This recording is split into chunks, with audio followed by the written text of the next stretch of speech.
So congratulation students, NDA 1 2025 का result आ गया। अब वाकई मिसाल देनी पड़ेगी यूपीएससी की, मात्र 15 दिन में एग्जैक्टली उन्होंने एनडीए का रिजल्ट घोषित कर दिया। हमेशा यूपीएससी की इस बात पे तो तारीफ करनी पड़ेगी कि फॉर्म डेट और रिजल्ट हर एक चीज सिस्टमैटिक चलता है। बच्चे ढीले ढाले हो सकते हैं, लेकिन जो यूपीएससी है वो अपने हर एक रफ्तार के साथ अपना काम पूरे तेजी के साथ करता है। मतलब 13 अप्रैल को पेपर हुआ और 28 अप्रैल को रिजल्ट आ गया आपके सामने। That is really appreciable. वही अगर बात करें तो वीडियो में कई सारे बच्चों की कई सारी शिकायतें आई कि मैम 350 मार्क्स है but still written not qualified. Ma'am I got 350 marks, 360 marks, 400 marks but still written is not qualified. क्या रीजन है मैम कि इतने मार्क्स गेन करने के बाद भी हमारा रिटन का क्वालिफिकेशन नहीं हुआ?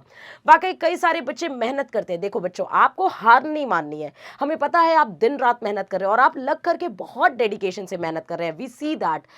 हो सकता है कुछ बच्चे जो मेहनती हैं उनका नहीं हुआ है इस रिजल्ट में, लेकिन आपको थकना नहीं है, बैठना नहीं है बेटा। अब आपके सामने दूसरा टारगेट है, दैट इज सितंबर, और आपको अब बिना किसी रिग्रेट के लग जाना है अपनी दूसरी मंजिल की ओर। हर बार जब भी हम किसी पेपर में बैठते हैं, हम कभी हारते नहीं, हम हमेशा हर बार कुछ ना कुछ नया सीखते हैं और ये नई सीख आपको इस बार बहुत आगे ले जाएगा। आप अपने एक्सपीरियंसेस को यूज करिए और इस बार कमेंट सेक्शन में मुझसे प्रॉमिस करिए कि we will do that. Ma'am इस बार हम करके दिखाएंगे। खैर, जितने बच्चों का रिजल्ट आ गया उनके बारे में हम कुछ बहुत इंपॉर्टेंट डिस्कस करने वाले हैं, क्योंकि वो जो बच्चे जिनका कहने का मतलब ये है कि मैम हमारे इतने स्कोर है still we are not qualified, उसका रीजन क्या है भी इस वीडियो में क्लियर हो जाएगा आपको। First of all congratulations to all the students जिनका भी नाम है लिस्ट में।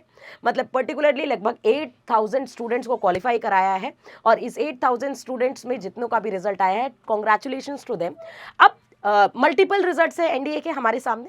ये जो रिजल्ट्स है ये बच्चों के आप देख सकते हैं, और इन रिजल्ट्स के साथ साथ मैं आपको कुछ और भी, मतलब ये तो कुछ गिने चुने ही रिजल्ट्स हैं, बहुत सारे रिजल्ट्स हैं, लेकिन मैं चाहती हूँ कि अगली बार आप भी प्रॉमिस करें और आपका भी रिजल्ट स्क्रीन पे हो, जहां हम आपके रिजल्ट्स को भी प्रोजेक्ट कर सकें।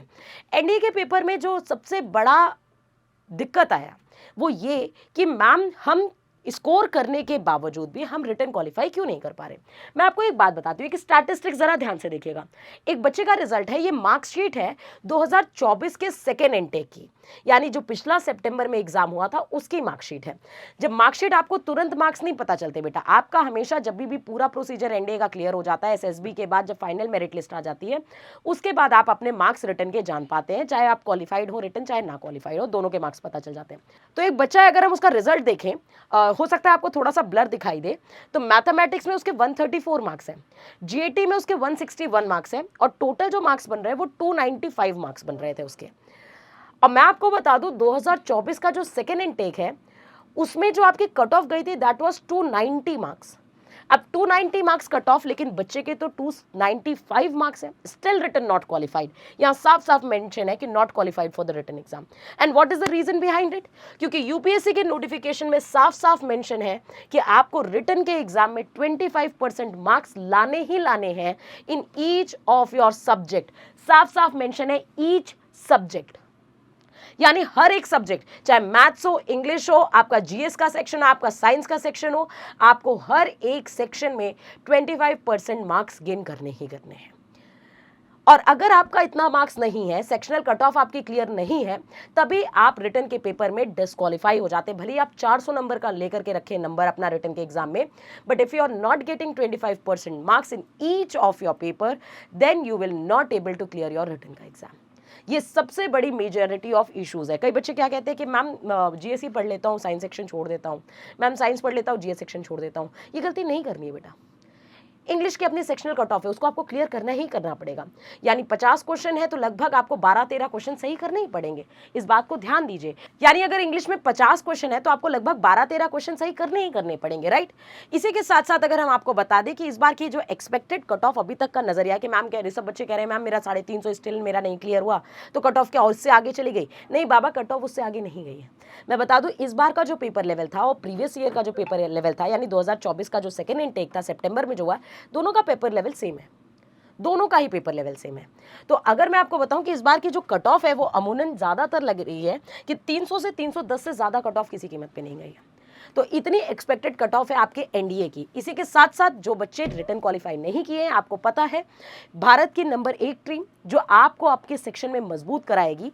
मतलब अगर आपका रिटर्न क्वालिफाई नहीं हो तो थक जाओगे क्या, हार जाओगे क्या? नहीं, आपको लगना है अब दूसरे टारगेट में। यूपीएससी मजाक थोड़े ना, और मजाक नहीं है तो उसके लिए डेडिकेटेड टीम के साथ लग करके मेहनत करनी पड़ेगी। और यही मौका है जब आप आगाज बैच 2.0 का हिस्सा बनेंगे और अगली जंग में, अपनी अगली लड़ाई में जो कि 14 सितंबर है, उसमें अपना नाम दर्ज कराएंगे।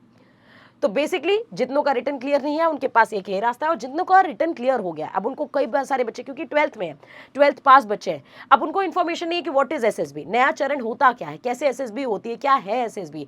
तो एसएसबी एक 5 डेज इंटरव्यू प्रोसेस होता है बेटा।